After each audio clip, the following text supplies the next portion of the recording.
Where? I use Opera GX as my main browser, though. There we are. Okay, so I'm gonna read this out, and I'm gonna try not to be nervous about this. You'll be fine. Okay. Golden Gatecrasher isn't like all the other SMG4 AUs or fan stories, which usually tend to rewrite or reimagine certain parts of the SMG4 canon and create new stories, characters, and arcs around them, like Red Slinger's changes to the Puzzle Vision saga in its Triple Threat AU that makes it more connected and flow more fluently as a story with characters and arcs that fit into its themes throughout, or Cantro's character changes in the Scarredverse AU. Hey, shout out to Cantro and Red Slinger. Shout out Cantro and Red. Woo! The Goobers! Anyways, Cantro's character changes in the Scarredverse AU to make certain pairs of characters have stronger relations with one another to the point where they're in love. The Inverted Shadows AU, hey, that's me! It's you! Sorry, I still feel need to be a little bit silly, so... Be silly.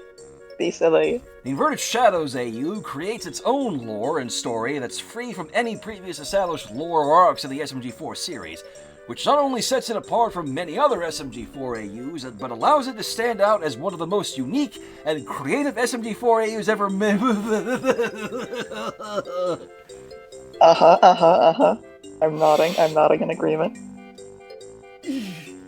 Sorry, I didn't think that you'd be trying to break me from the offset with kindness. Can you tell that imposter syndrome Go on, keep reading. I was just GlitchMix. Can you tell that imposter syndrome hits me like a motherfucker? I appreciate the words, though. I genuinely do. Anyways, this wording. I can't word now because I'm just overwhelmed with kindness. Come on, you can do it.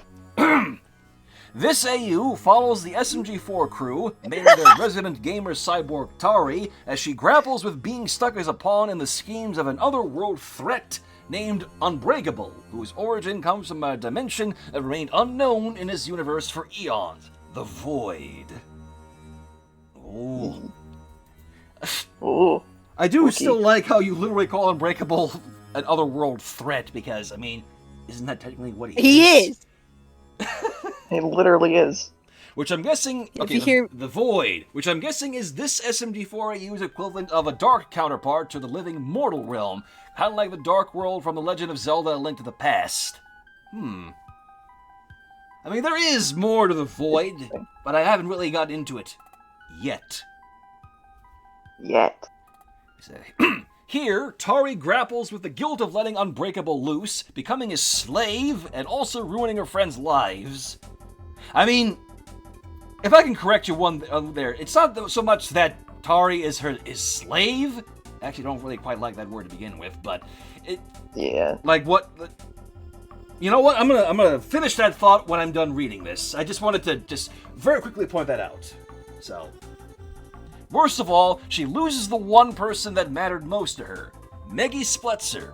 Yep, in this AU, like every other SMG4 AU, Meggy and Tari are down bad for each other and are madly in love with one another. My God. No. I'm sorry, I'm not bothered by that. I'm not bothered by that. I'm not. I just find this is funny. It's just funny. I have never heard anything, if any pairing I've done them being down bad for one another. Am I cool now? Am I cool, chat? Yes.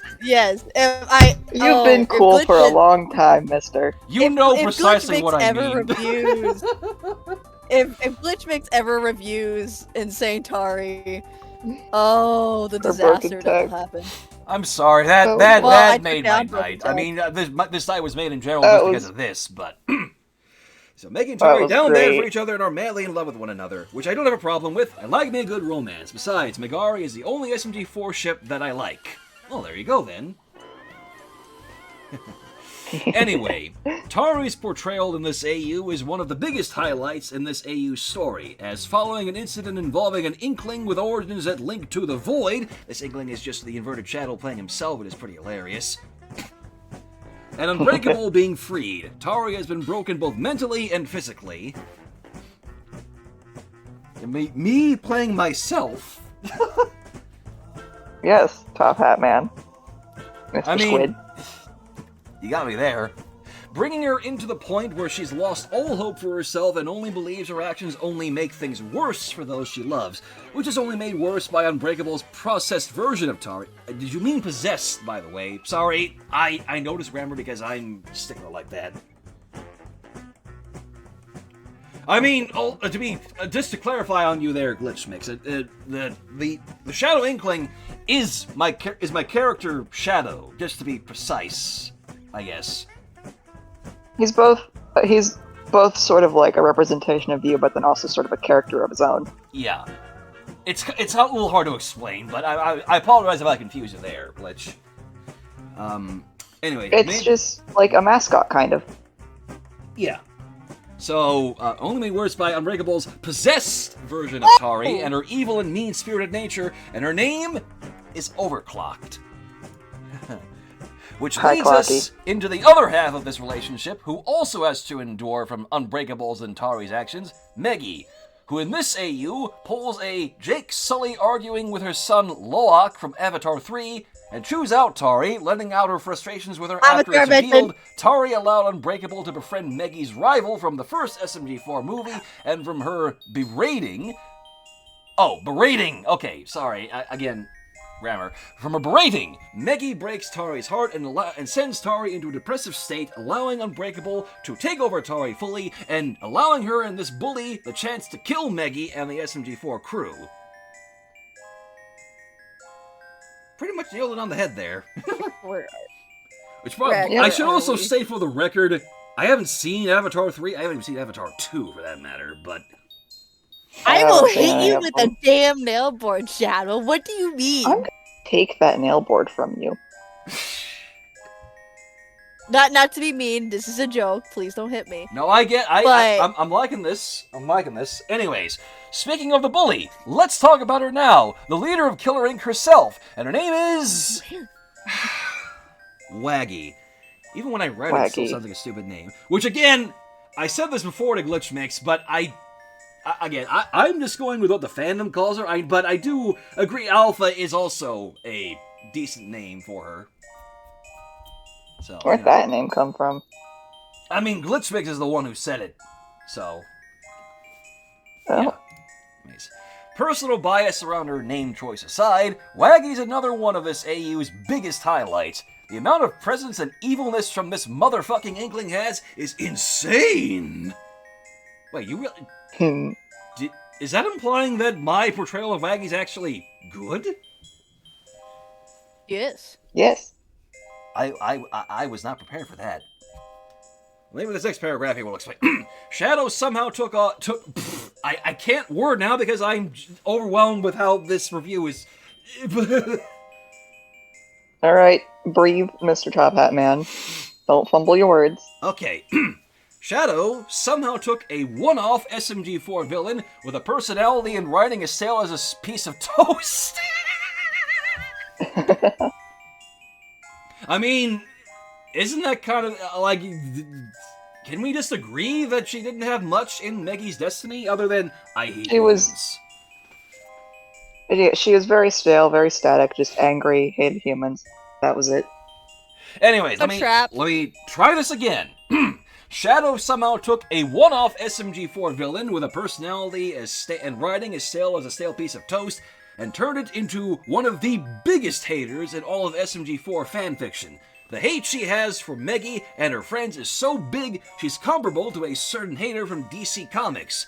So much to the point where she would ally with Unbreakable, gain dark powers, and join her in their second invasion of the showgrounds, all to get some petty revenge against Meggy. Why, you might ask? Because Waggy and her team lost the final Splatfest to Meggy and her friends, who won fair and square, by the way. And after so much time living in the shadow of this champion, she's unable to move on because she's let her own selfish and hateful attitude towards Meggy cloud her view on her and the humans she calls her friends, making her a huge racist towards humans as well, as if being a hater was bad enough. I'm sorry, I was not prepared to hear that my portrayal of Waggy was actually good. It was very good. I mean, at least in GlitchMix's, you know, I know other people think. I just, hearing it from their mouth actually made me feel pretty good about myself, so. Right. Waggy in this AU is the literal definition of past-ridden, allowing the past to cloud her mind where it becomes all she thinks about, focusing on it over everything else, from her friends, her interests, hobbies, and so much more. And with Unbreakable's influence, her obsession gets even worse when her insecurities manifest into an unbreakable version of Meggy named Memoria, who goes on to drive her insane and make her unable to regain the trust of her team because of her unrelenting obsession over the loss from the 2020 Splatfest. It's funny that you all think Unbreakable is the one who's controlling Memoria. Just saying. Of course. You'll all see, but I still appreciate that. However, when it comes to her rival Meggy, and by extension her girlfriend Tari, they represent the opposite of obsessing over the past, because after their fight in the comic Killer Inc.'s Resurgence, plug, Go read it. Both Meggy and Tari lament over their actions over the past few days. Through some interactions with an Octoling, that being Desti, who is mysteriously returned to life, also under mysterious circumstances like Shadow's NAU character. For the former, and a certain TV freak who gets really close to befriending and manipulating with the latter. And also thanks to Unbreakable finally having a realization about his actions wanting to make things up to Tari, both lovebirds apologize to each other for their actions, and they're both able to finally get back together. And symbolically, through their kiss in the light in the Showgrounds comic. Moving forward. After this wholehearted reunion, Unbreakable and Waggy have a conversation about their goals, with all this chicanery, where we see a nicer side to Unbreakable, whose real name, I think, is Apex. And I will correct you there as well, GlitchMix. His name is Unbreakable, just his title is just the Apex. That's what he refers to himself as, the Apex. Just wanted to clarify that. He reveals he's more than meets the eye, that he's doing all this stuff for a greater purpose, under the guidance of this godlike force called the Voice, who also has a hand in Destiny's revival, and the fact both she and Shadow's character have magical powers. Essentially putting the whole, they judge me before they even know me, line from Shrek in a way. Oh my god. I'm sorry, I'm not laughing at just how you describe it. I'm not laughing because I actually really like that, because that's probably one of the best moments from the first Shrek. So, but I like that. I like the way that you describe that, you know? Mm-hmm. It's funny because I was also just thinking of the Chucky series when I did that, like, you know, I'm not a monster, Jake. Monster, a title Unbreakable hates. Honestly, I like this mysterious feel to the Apex's character, along with all this mystery around the Void, the Voice, Destiny's return, among all the stuff around Unbreakable's, Destiny's, and Shadow's magical abilities. It gives a sense of intrigue into the story, and gets readers like you and me into theorizing, what's the dealio around all this lore in the story? I hope we eventually get some explanations around this stuff, and that it isn't hard, fast, or just plain stupid. Can I see him? Shadow? I know you're reading this. In fact, I am, actually. Don't let me or us down on all this mystery and intrigue. The story and characters throughout this AU are all fantastic. However, I do have some minor critiques of this AU. Okay, this is the part I was nervous about. Constructive criticism. Which, again, Here we go. I know this was necessary. I just, you know, I always get nervous because I wonder, what am I doing wrong? What can I fix? Oh, you're fine. Okay. And you're not going to get up in your head about this. You're gonna read it and it's gonna be okay, and you're not gonna get up in your head and be mad at yourself. Imposter syndrome hits me like a bitch. Just, I'm gripping you by the face here. It's okay. Alright, let's see. First, what's the continuity with the AU and the lore and canon with the SMG4 series? I know this AU isn't canon, but after reading through the AU from start to finish, there seems to be a few continuity errors with the story. My headphone. Mainly around its placement in the SMG4 timeline. The members of Killer Inc. during part 1 of Wayward Waggy reveal the final Splatfest, the one they lost to Meggy and the Splat Squad, happened months ago. Not years, months. From what we've seen in this comic so far, it appears to take place around late 2023 or early 2024, between both WotV 2023 and the Puzzle Vision movie. Considering SMG3's Bomb Cafe has been built, SMG4 is his castle and the showgrounds, and Mr. Puzzles is still planning his takeover of the SMG4 channel that we would see in the Puzzle Vision arc. So, Did Negi's Destiny happen like 3 years late from when it was supposed to in 2020? Or are we just retconning everything that's happened in this AU's timeline before the focus-on events of this AU story? And, I will admit, yeah, I probably could have maybe worded Killer Inc.'s wording a little better, I guess. Because, like, I mean, I don't precisely know how much time would have actually passed. Like, I actually need to look this up. When did Negi's Destiny come out? Because now, 2020, didn't it? Or am I stupid? 2020. Maybe yeah. stupid. And I love how literally he pulled it up, and it's just waggy. Of course. But yes, I did indeed clarify that yes, Golden Gatecrasher takes place directly after Wattfee 2023, but before Puzzle Vision. So, yeah, I can understand the disparity in the continuity there. So we'll call it just a mistake in dialogue. Yeah. But Which is okay. Which is okay. I am now scared. Okay, second. The dialogue at points is very, very stilted and overly done at points, with it feeling way too overdone at points, especially during some of the argument and conversation scenes throughout the AU. It's just so overwritten at points, which, you know what, I will agree with that. I like to write. I like to write long, and I admit sometimes maybe it gets to be a little bit too much. I like dialogue that's not simple or over the top when it comes to character writing, but I feel like at points, this AU kind of crosses the line of overly written at points in this AU's many comics. That's just my opinions, which again, are valid. I admit, I write a lot. I admit there has to come a point where I need to learn how to better write dialogue because I am not that good at it.